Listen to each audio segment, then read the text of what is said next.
بسم اللہ الرحمن الرحیم۔ السلام علیکم۔ حضرت فاطمہ رضی اللہ تعالیٰ عنہ کا ایک واقعہ۔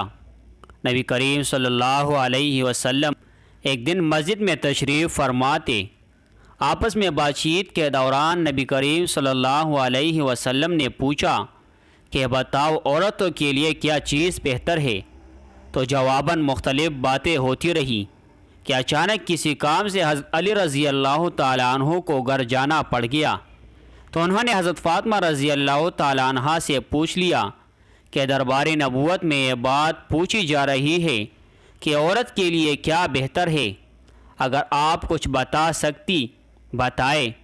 بی بی فاطمہ رضی اللہ تعالیٰ عنہ نے فرمایا، عورتوں کے لیے بہتر یہ ہے کہ نہ تو وہ کسی نامحرم کو دیکھے اور نہ ان کو کوئی نامحرم دیکھے۔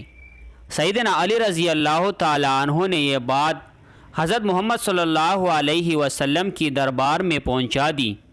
جب نبی کریم صلی اللہ علیہ وسلم نے یہ بات سنی تو فرمایا کہ فاطمہ رضی اللہ تعالیٰ عنہ تو میرے جگر کا ٹکڑا ہے، یعنی نبی کریم صلی اللہ علیہ وسلم کو اس بات سے خوشی ہوئی۔ حضرت عائشہ صدیقہ رضی اللہ تعالیٰ عنہ کا واقعہ یہ کون ہے؟ 2210 احادیث مبارکہ ان سے روایت ہے۔ ایک حدیث مبارکہ کا مفہوم ہے کہ نبی کریم صلی اللہ علیہ وسلم نے فرمایا کہ میری عائشہ صدیقہ رضی اللہ تعالیٰ عنہ تو آدھا دین ہے۔ اب جن کو آدھا دین نبی کریم صلی اللہ علیہ وسلم فرما رہے ہیں ان کا عمل کیا ہے؟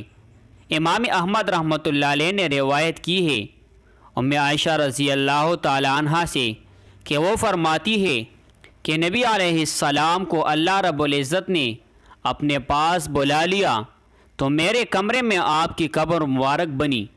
فرماتی ہے کہ جب قبر بن گئی تو میں معمول کے مطابق اس کمرے میں آتی جاتی رہتی کہ نبی کریم صلی اللہ علیہ وسلم تو میرے خاوند ہے، پردے کی تو بات نہیں۔ پھر فرماتی ہے کہ کچھ عرصے کے بعد میرے والد یعنی حضرت ابوبکر صدیق رضی اللہ تعالیٰ عنہ کا انتقال ہوا تو وہ بھی وہیں آ گئے۔ فرماتی ہے کہ اب ایک تو میرے خاوند ہو گئے اور ایک میرے والد، تو اب بھی میں اس طرح آتی جاتی رہتی تھی، کوئی مسئلہ نہیں تھا۔ لیکن جب حضرت عمر رضی اللہ تعالیٰ عنہ کی قبر مبارک بھی وہاں بنی تو فرماتی تھی کہ اب میں پردے سے جاتی تھی۔ ایک واقعہ جو نبی کریم صلی اللہ علیہ وسلم کا ہے، یہ روایت ابو داود میں بھی ہے، نسائی میں بھی ہے، ترمذی میں بھی ہے۔ ایک مرتبہ نبی کریم صلی اللہ علیہ وسلم بیٹھے ہوئے ہیں اور ان کے ساتھ حضرت عائشہ صدیقہ رضی اللہ تعالیٰ عنہ اور حضرت حفصہ رضی اللہ تعالیٰ عنہ بھی بیٹھی ہوئی ہے کہ ایک صحابی حضرت عبداللہ ابن ام مکتوم رضی اللہ تعالیٰ عنہ تشریف لائے۔ ایک نابینا صحابی رسول صلی اللہ علیہ وسلم ہے۔ جب یہ تشریف لائے تو نبی کریم صلی اللہ علیہ وسلم نے اپنی ازواج یعنی حضرت حفصہ رضی اللہ تعالیٰ عنہ اور حضرت عائشہ صدیقہ رضی اللہ تعالیٰ عنہ کو یہ حکم دیا کہ آپ دونوں اندر تشریف لے جائے، کیونکہ ایک صحابی رضی اللہ تعالیٰ عنہ اندر تشریف لا رہے ہیں۔ امہات المؤمنین کہنے لگی کہ وہ تو نابینا ہیں، نہ ہی دیکھ سکتے ہیں اور نہ پہچان سکتے ہیں۔ رسول اکرم صلی اللہ علیہ وسلم نے ارشاد فرمایا کہ کیا تم بھی نہیں دیکھ سکتے؟ کیا تم بھی نہیں پہچان سکتے؟ جب آپ صلی اللہ علیہ وسلم نے یہ بات فرمائی تو وہ دونوں اندر تشریف لے گئے اور صحابی رضی اللہ تعالیٰ عنہ اندر تشریف لے آئے۔ ایک صحابیہ رضی اللہ تعالیٰ عنہ جن کا نام ام خلاد رضی اللہ تعالیٰ عنہ تھا، ان کے بیٹے نبی کریم صلی اللہ علیہ وسلم کے ساتھ کسی جگہ گئے اور شہید ہو گئے۔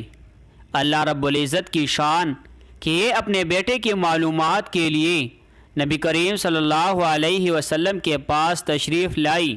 جس وقت یہ آئی تو مکمل طور پر پردے کی حالت میں تھی۔ جب نبی کریم صلی اللہ علیہ وسلم سے پوچھا تو آپ صلی اللہ علیہ وسلم نے فرمایا کہ تمہارا جوان بیٹا شہید ہو گیا ہے۔ ایک صحابی رسول اکرم صلی اللہ علیہ وسلم نے جب ان کو دیکھا تو فرمایا دیکھو اتنی بڑی خبر کہ جوان بیٹا شہید ہو گیا ہے۔